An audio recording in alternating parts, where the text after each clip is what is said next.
Hi guys, pagmasdan niyo yung mga alipin ko, gagawa ako ng pagkain. Chef, go ahead. Magandang araw, Haring Malos. Ito ay special table na gawa sa tuna. At ito po ang mga lahok. Unahin natin ang special table na tuna na ilagay sa pinggan ng mahal na hari. Kunin pati ang tira. Susunod naman ang sabaw ng peras na ilalagay natin at paghahaluin sa tuna. Yan. Ipusan sabaw dun sa tuna para ito ay mas lumasa. Haluin ang sabaw sa lalagyanan ng tuna para rin makuha ang mga natitirang tuna at saka ibuhos sa pinggan ng mahal na hari. Yan. Siguraduhin malinis at wala nang makukuhang tira.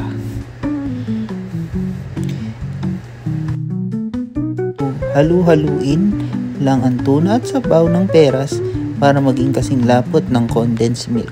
Ang susunod naman ay isang tuyong manok. Ito ay mga tuyong manok na ihahalo din sa tuna at sabaw ng peras. Ang susunod naman na ilalagay natin ay eggnog na itlog ng butiki. Yan.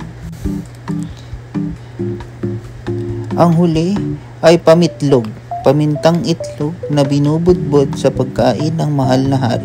Ibudbod ang pamitlog sa pamamagitan ng paikot-ikot na pagbudbod. At tapos na ang pagkain ng hari. Let's go! Ito na po ang inyong pagkain. Ano pong lasa?